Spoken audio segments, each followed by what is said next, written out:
เช้าของฤดูฝนที่มีฝนพรำๆไม่หนักมากได้มีชาวบ้านสองผัวเมียวิ่งเข้ามาที่หมู่บ้านด้วยความกระหืดกระหอบบอกว่าเจอศพคนตายที่ท้ายของหมู่บ้านเป็นหนุ่มขี้เหล้าประจำหมู่บ้านนอนตายตาเหลือกอยู่ข้างทางเมื่อนายบ้านชาวบ้านไปดูก็พบว่าสภาพศพนอนตายอยู่ข้างทางตาเหลือกลานเหมือนกลัวอะไรสุดขีดมีบาดแผลเวอะหวะที่ท้องมีเครื่องในไหลออกมากองอยู่ข้างๆลำตัวส่วนหนึ่งนอกนั้นเหมือนมีอะไรมากัดกินจนหมดชาวบ้านลงความเห็นว่าหนุ่มขี้เมาคนนี้คงตายก่อนที่จะมีสัตว์สุนัขหรือสัตว์ป่าซึ่งในสมัยก่อนมีอยู่มากมายมากัดกินก็อาจจะเป็นได้เมื่อจัดการงานศพของเจ้าหนุ่มขี้เมาคนนี้เสร็จได้ไม่เกิน3 วันชาวบ้านก็เจอศพของหนุ่มนิรนามซึ่งเป็นคนต่างหมู่บ้านอยู่ในสภาพที่ไม่ต่างกันมากนักเพียงแต่ห่างออกมาจากที่หนุ่มขี้เมาตายไปคนละทิศทางแต่ศพของชายนิรนามนี้เครื่องในไส้พุงไม่มีเหลือเลยท้องก็ถูกกัดกระชากกินจนกลายเป็นโพรงสร้างความน่าสยดสยองให้กับผู้ที่พบเห็นเป็นอย่างยิ่งจากสภาพศพของคนที่ตายทั้งสองคนนั้นไม่มีบาดแผลอื่นๆนอกจากที่ท้องโดนกัดจนเวอะหวะและดวงตาที่เบิกโพรงตายตามไม่หลับเท่านั้น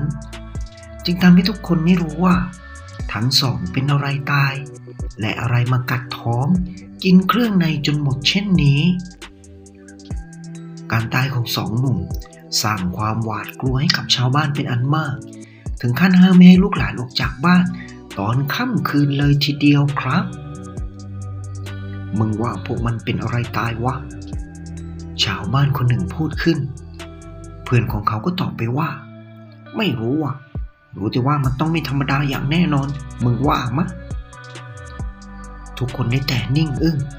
ตอบอะไรไม่ได้เพราะไม่รู้ว่าทำไมหนุ่มสองคนนี้จึงมานอนตายอยู่ในสภาพที่น่าอนาถเช่นนี้เมื่อจัดการงานศพของหนุ่มนิรนามต่างหมู่บ้านเสร็จแล้วโดยพ่อแม่และญาติของหนุ่มผู้ตายมารับไปประกอบพิธีที่หมู่บ้านของเขาเองเหตุการณ์ก็เป็นปกติเรื่อยมาจนถึงวันที่4นับจากที่มีการตายครั้งที่2นอมกับถั่วสองสหายหนุ่มที่ติดพันสาวต่างหมู่บ้านทั้ง2 คนหลังจากที่ไปเกี่ยวสาวต่างหมู่บ้านเสร็จก็เป็นเวลาดึกพอสมควรกว่าจะกลับมาถึงหมู่บ้านก็3-4 ทุ่มตอนที่ทั้งสองเดินผ่านป่าเหนือก่อนจะเข้าหมู่บ้านสองสหายก็ได้ยินเสียงกรวบกรวบเหมือนเสียงเคี้ยวกินอะไรบางอย่างทั้งสองมองหน้ากันแล้วก็ค่อยๆย่องไปทางเสียงที่ได้ยินนั่นคือทางโค้งป่าข้างหน้าอย่างแน่นอนยิ่งเดินไปข้างหน้าทั้งสองก็ยิ่งได้ยินเสียงเคี้ยวกินนั้นชัดขึ้นคืนนี้เป็นคืนเดือนหงาย10 ค่ำทำให้รอบๆบริเวณสว่างจ้าไปด้วยแสงเดือนพอพ้นโค้งถนนทั้งสองก็ต้องตาค้างเอามือขยี้ตาตัวเองเพราะสิ่งที่ทั้งสองเห็นก็คือหมาดำตัวใหญ่มหึมากำลังก้มหน้าก้มตาขบกินอะไรสักอย่างอร่อยข้างๆตัวของหมาดำตัวใหญ่เหมือนเป็นเงาคนคลุมผ้าดำทั้งตัวยืนอยู่ข้างๆด้วยไอ้นอมเอามือจับแขนไอ้ถั่วทำสัญญาณบอกให้ค่อยๆถอยหลังออกมาให้ห่างแต่ไม่ทันแล้วเมื่อหมาดำตัวใหญ่ที่ในปากเต็มไปด้วยเลือดหันหน้ามาขู่คำรามทางคนทั้งสองลูกบ้านป่าอย่างไอ้ถั่วและไอ้นอมมีหรือจะยืนอยู่เฉยๆไอ้นอมตะโกนขึ้นสุดเสียงว่าวิ่งไอ้ถั่ววิ่งทั้งสองตั้งหน้าตั้งตาวิ่งลัดป่าทางซ้ายมืออย่างรวดเร็วหวังว่าทะลุป่านี้ก็จะถึงหมู่บ้านอย่างแน่นอนทั้งสองวิ่งตามหลังกันมาอย่างไม่คิดชีวิตรู้แต่เพียงว่ามีเสียงคำรามของสุนัขตัวใหญ่และเสียงฝีเท้าวิ่งตามพวกมันมาอย่างกระชั้นชิดพวกมันวิ่งมานานสักเท่าไหร่ไม่รู้ได้และไม่รู้ว่าตอนนี้อยู่ที่ไหนทั้งสองหูตาลายเพราะความเหนื่อยและก็ล้มฟุบหมดสติลงไปเกือบพร้อมกัน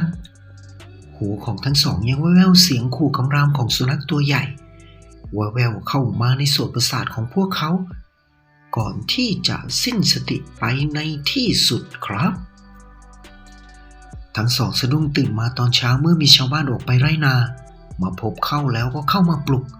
ถามว่าทำไมมานอนตรงนี้ทั้งสองคนเมื่อตื่นขึ้นมาก็ทำท่าละล่ำละลักหวาดกลัวแล้วก็เล่าเรื่องที่ทั้งสองเจอเมื่อคืนให้ชาวบ้านที่มาปลุกฟังสองสามีภรรยาที่มาปลุกไอ้นอมกับไอ้ถั่วก็ถามว่าพวกเอ็งเมาหรือเปล่าวะหรือว่าเห็นจริงทั้งสองก็ยืนยันว่าเห็นจริงไม่ได้เมาสองสามีภรรยาจึงถามต่อว่าพวกเอ็งบอกว่าถูกผีและหมาดำวิ่งไล่ตามมาแล้วพวกเอ็งรอดได้ไงวะไอ้นอมกับไอ้ถั่วมองหน้ากันนิ่งคิดแล้วทั้งสองก็มองไปรอบๆตัวแล้วก็ต้องตกใจอีกรอบเมื่อพบว่าบริเวณที่พวกตนทั้งสองคนมานอนหมดสติอยู่มันก็คือต้นตะเคียนท้ายบ้านนั่นเองคราวนี้ทั้งสองพอที่จะรู้ได้แล้วว่ารอดมาได้อย่างไรอย่างไม่ต้องบอกไอ้นอมกับพี่ถั่วยกมือขึ้นไหว้ท่วมหัวแล้วก็พูดขึ้นเกือบพร้อมกันว่าขอบคุณเจ้าแม่ตะเคียนที่ช่วยลูกทั้งสองจ้าในเช้าของวันนั้นเองทั้งหมู่บ้านก็ต้องอยู่ในอาการหวาดกลัวอีกเมื่อมีคนพบศพของลุงโวที่บ้านของแกอยู่ทางเหนือของหมู่บ้านแกอยู่คนเดียวด้วยแต่ก่อนแกเป็นคนสัมมาเลเทเมาทำให้เมียหอบลูกเต้าหนีกลับไปอยู่ภูมิลำเนาเดิมทิ้งให้แกอยู่คนเดียวสภาพศพของแกเหมือนสองคนก่อนหน้าที่ตายไปนั่นคือท้องไส้เวอะหวะอวัยวะภายในหายเกลี้ยงตาเบิกโพรงตายตาไม่หลับและเมื่อข่าวนี้ไปถึงหูไอ้ถั่วและไอ้นอมทั้งสองก็รีบไปรวมกลุ่มกับชาวบ้านที่กำลังจัดการกับศพของลุงโวเมื่อมาถึงทั้งสองก็เล่าเรื่องที่เจอเมื่อคืนให้ชาวบ้านฟังเมื่อชาวบ้านได้ฟังทุกคนก็ถามขึ้นเกือบพร้อมกันว่าแล้วพวกเองรอดมาได้อย่างไรทั้งสองมองหน้ากันแล้วก็ตอบไปเกือบพร้อมกันอีกว่าพวกฉันไปหมดสติใต้ต้นตะเคียนใหญ่ท้ายบ้านเจ้าแม่คงช่วยพวกฉันไว้จ้ะเนื่องด้วยในสมัยนั้นปาฏิหาริย์ของเจ้าแม่ตะเคียนท้ายบ้านนั้นชาวบ้านรู้กันดีแถมยังเคารพนับถือกันอย่างมากไม่ว่าจะเป็นการมอบเด็กที่เกิดขึ้นมาให้เป็นลูกเผื่อว่าเด็กที่เกิดมาจะเลี้ยงง่ายไม่ดื้อหรือหลายๆเรื่องที่ชาวบ้านเดือดร้อนไปขอความช่วยเหลือก็มักจะสมหวังกันทั้งสิ้นเมื่อสองหนุ่มเล่าจบชาวบ้านจึงพากันเห็นด้วยและยกมือขึ้นสาธุและบอกว่าพวกเองยังดวงไม่ถึงคาดถึงได้ไปนอนสลบอยู่โคนต้นตะเคียนท้ายบ้านเมื่อชาวบ้านได้ยินเรื่องที่ไอ้นอมกับไอ้ถั่วเล่าให้ฟังจากเดิมที่ยิ่งหวาดกลัวอยู่แล้วที่มีคนตายอยู่ในสภาพน่าสยดสยองถึง2 คนและศพที่3ก็มีอีกซึ่งระยะเวลาก็ไม่ได้ห่างกันมากทำให้ชาวบ้านเพิ่มความหวาดกลัวเป็นทวีคูณหลายคนถามกันว่าเราจะเอายังไงดีหลวงตาก็ออกธุดงค์จะกลับมาอีกทีก็น่าจะก่อนเข้าพรรษาซึ่งก็เหลือเวลาอีกเป็นเดือนเจ้าจำของหมู่บ้านกับนายบ้านมองหน้ากันครุ่นคิดว่าจะแก้ปัญหาที่เกิดขึ้นนี้ได้อย่างไรแต่ก็เตือนให้ชาวบ้านช่วงนี้ห้ามออกจากบ้านตอนค่ำคืนมืดค่ำแล้วให้เข้าบ้านปิดประตูลงกลอนให้แน่นหนาเพื่อความปลอดภัยในคืนนั้นเองขณะที่ชาวบ้านกำลังนอนหลับเพราะดึกสงัดแล้วหมาในหมู่บ้านก็เห่าหอนระงมกันขึ้นโหยหวนพร้อมกันไม่นานชาวบ้านก็ได้ยินเสียงหมาร้องเอ๋งๆหยุดเห่าหอนแต่เปลี่ยนเป็นร้องด้วยความเจ็บปวดแทน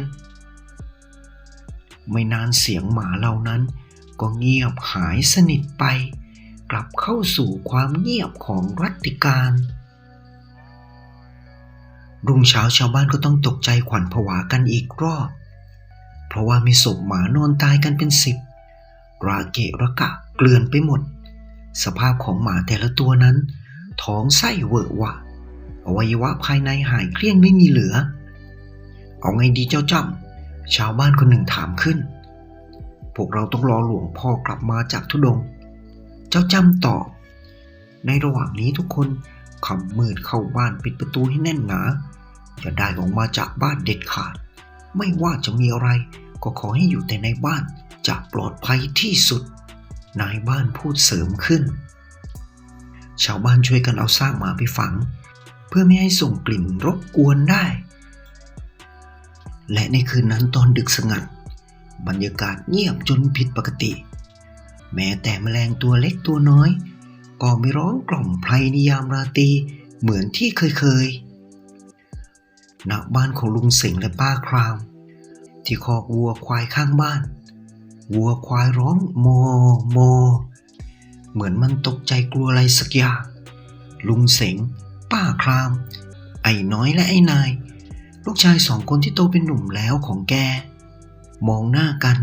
เหมือนจะถามกันว่ามันเกิดอะไรขึ้นข้างนอกแต่เหมือนจะไม่มีเสียงเล็ดลอดออกมาจากปากคนทั้ง4แค่มองตากันก็น่าจะรู้แล้วว่ามีสิ่งที่ไม่ดีสิ่งผิดปกติเกิดขึ้นข้างนอกอย่างแน่นอนเสียงวัวควายในคอกเหมือนว่าจะดิ้นรุนแรงขึ้นเรื่อยๆป้าครามทนไม่ไหวเลยถามผู้เป็นสามีไปว่าเอาไงดีพ่อแบบนี้ไม่ดีแน่ข้าว่าลุงเสงเอื้อมมือไปหยิบมีดพระเดินป่าของแกแล้วทำท่าจะลุกเดินออกไปดูแต่ป้าครามและลูกๆเอื้อมมือไปจับแขนของแกแล้วก็ดึงให้แกนั่งลงเหมือนเดิมไม่ดีแน่พ่อออกไปอันตรายพูดจบป้าครามก็เดินไปหยิบธูปที่หัวนอนมา7 ดอกแล้วก็จุดขึ้นอย่างรวดเร็ว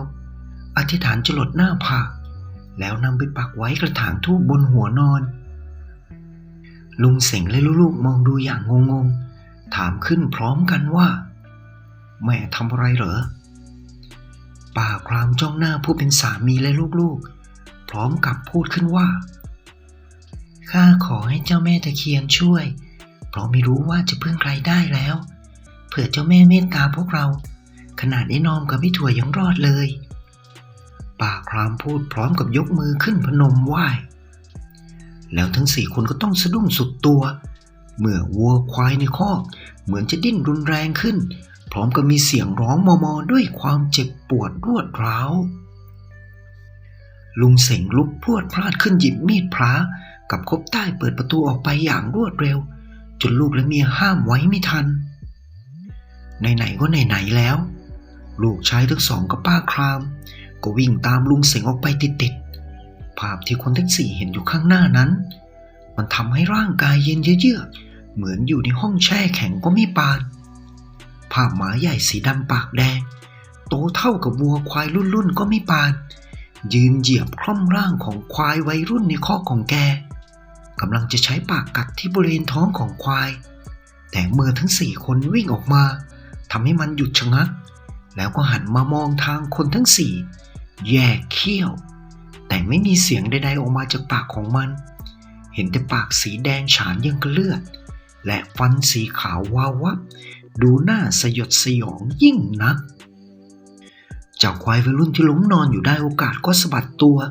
ลุกขึ้นวิ่งวนไปอีกด้านของคอกจนคอกแทบจะพังร้องมอๆด้วยความกลัวและตกใจแล้วทั้ง4 คนก็ต้องตกใจอีกเป็นคำรบ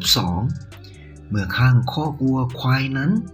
มีร่างหนึ่งส่งเสียงหัวเราะแหลมยาวเยือกเย็นเป็นเหมือนเสียงสัตว์นรกมาจากอเวจีที่ผู้เฒ่าผู้แก่เล่าให้ฟังว่ามาขอส่วนบุญฉะนั้นเสียงนั้นโหยหวนเยือกเย็นร่างนั้นชี้มือมาทางคนทั้ง4แล้วก็พูดขึ้นว่าเอามัน4 คนมาสังเวยกูเดี๋ยวนี้พูดจบเจ้าหมาดำตัวใหญ่ก็ทำท่าจะกระโจนเข้าขย่ำคนทั้ง4บนบ้านนั้นแต่แล้วก่อนที่มันจะทันได้ทำอะไรก็มีฟ้าแลบแปรปรากลมพัดอื้ออึงมาอย่างแรงสายฝนเริ่มโปรยปลายลงมาเบาๆอากาศเย็นเยือกบาดขั้วหัวใจคนทั้ง4ยิ่งนักสายลมนั้นพัดมาจากท้ายหมู่บ้านคนทั้ง4ได้กลิ่นหอมกลุ่นของดอกไม้ป่าลอยปนมาด้วยมันเป็นกลิ่นที่หอมมากๆไม่นานสายลมที่พัดกันโชกแรงๆนั้น ก็ค่อยๆเบาบางลงแต่ยังพัดแรงอยู่ท่ามกลางสายฝนที่โปรยปลายลงมาน้อยๆฟ้าแลบแปรปราวบรรยากาศดูน่ากลัวยิ่งได้มีแสงเรืองๆสีเหลืองทองปรากฏขึ้นที่หน้าบ้านของลุงเสงแล้วก็ปรากฏร่างของหญิงสาวร่างละหงอรชรในชุดไทยสบายสีทองอร่ามผมยาว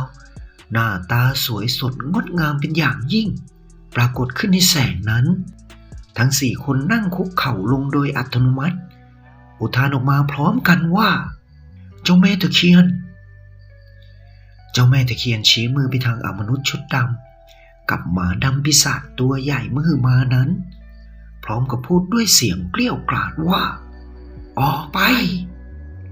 แต่แทนที่อมนุษย์ในชุดดำกับหมาดำปีศาจสองตนนั้นจะจากไปเจ้าอมนุษย์ชุดดำกลับพูดขึ้นว่าเป็นแค่นางไม้กล้ามายุ่งกับเรื่องของข้าเตรียมตัวตายรอบสองเถอะมึงพร้อมพูด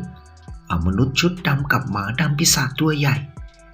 ก็กระโจนเข้าใส่เจ้าแม่ตะเคียนหวังฉีกให้ร่างสลายตายรอบสองในทันทีแต่ปีศาจทั้งสองกระโจนเข้าหาเจ้าแม่ตะเคียนได้ยังไม่ถึงครึ่งทางก็มีสายอสุนิบาตแลบแปรปราบพุ่งลงมาสองสายปะทะเข้ากับร่างของอมนุษย์ชุดดำกับหมาดำนั้นเกิดเสียงเปรี้ยงปร้างสนั่นหวั่นไหวมีเสียงร้องครวญครางอย่างเจ็บปวดปะปนกับเสียงเปรี้ยงเปรี้ยงของสายฟ้าปนกันจนแยกไม่ออกสายลมพัดโหมกระหน่ำแรงขึ้นจนบ้านเรือนโยกไหวร่างของอมนุษย์ชุดดำและหมาปีศาจสีดำตัวใหญ่อันตรธานหายไปสายลมเริ่มพัดเอื่อยๆแล้วสายลมก็พัดพวยพุ่งไปทางท้ายหมู่บ้านพร้อมกับลำแสงสีทองอร่ามที่ลอยไปตามสายลมนั้นเมื่อเหตุการณ์เป็นปกติป้าครามก็บอกสามีและลูกว่าพรุ่งนี้เช้าเราจะต้องเอาขันห้าขันแปดไปไหว้ต้นตะเคียนท้ายบ้านทั้งสี่มองหน้ากันพร้อมกับพยักหน้ารับขึ้นพร้อมกันเมื่อดูที่คอกวัวควายก็ปรากฏว่าไม่มีตัวไหนเป็นอันตรายหรือตายไปทั้งสี่ถอนใจออกมาอย่างโล่งอกแล้วพากันเดินเข้าไปข้างในบ้านอย่างโล่งใจรุ่งเช้าชาวบ้านหลายคนพากันมาที่บ้านของลุงเสงถามกันระงมว่าเมื่อคืนเกิดอะไรขึ้นเมื่อทั้งสี่คนช่วยกันเล่าเรื่องที่เกิดขึ้นให้ฟังชาวบ้านนายบ้านและเจ้าจำก็ชวนชาวบ้านไปที่ต้นตะเคียนท้ายบ้านจุดธูปเทียนทำขันแปดขันห้าขึ้นเพื่อบวงสรวงและขอให้เจ้าแม่ตะเคียนปกปักรักษาคนในหมู่บ้านและให้ช่วยขับไล่สิ่งไม่ดีทั้งหลายออกจากหมู่บ้านของตนและในค่ำคืนนี้เองดึกสงัดได้มีพายุฝนตกกระหน่ำลงมาอย่างหนักฟ้าแลบแปรปราบดูน่ากลัวยิ่งนักแล้วคนในหมู่บ้านทุกคนก็ได้ยินเสียงฟ้าผ่าติดต่อกันหลายครั้งพร้อมกับเสียงร้องโหยหวนด้วยความเจ็บปวดรวดร้าวดังมาเป็นระยะห่างออกไปจนในที่สุดก็เงียบเสียงไปลมที่พัดกระหน่ำแรงก็เริ่มหยุดพัดอากาศเริ่มเป็นปกติฟ้าฝนก็หยุดตกกลายเป็นอากาศที่เย็นสบายจนชาวบ้านพากันนอนหลับสนิทพักผ่อนกันได้อย่างสบายทั้งคืนรุ่งเช้าชาวบ้านก็โจทย์ขานคุยกันบางว่าได้ยินเสียงตวาดว่าออกไปแล้วก็มีเสียงร้องอย่างเจ็บปวดทรมานของผู้หญิงบางก็บอกว่าได้ยินเสียงฟ้าผ่าลงมาหลายครั้งและเสียงร้องเจ็บปวดทรมานซึ่งแต่ละคนได้ยินไม่เหมือนกันแต่ในความหมายนั้นเหมือนกันครับเพราะทุกคนเชื่อว่าเจ้าแม่ตะเคียนขับไล่สางปอบชุดดำกับหมาผีปีศาจตัวใหญ่นั้นให้ไปให้พ้นจากหมู่บ้านของพวกตนอย่างแน่นอนเมื่อผู้เฒ่าเล่าจบไอ้ชาก็ถามขึ้นว่า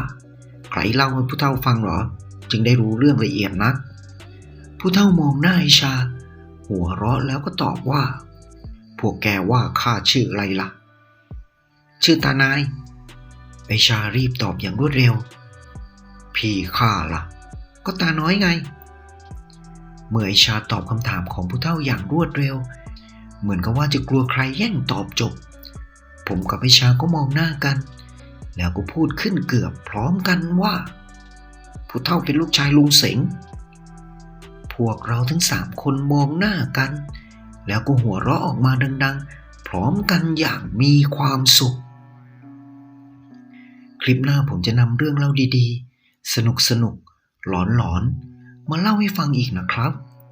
ให้กำลังใจช่องไทยสารแนกดติดตามได้เลยนะครับขอบคุณที่เข้ามารับฟังเจอกันใหม่คลิปหน้าสำหรับวันนี้สวัสดีครับ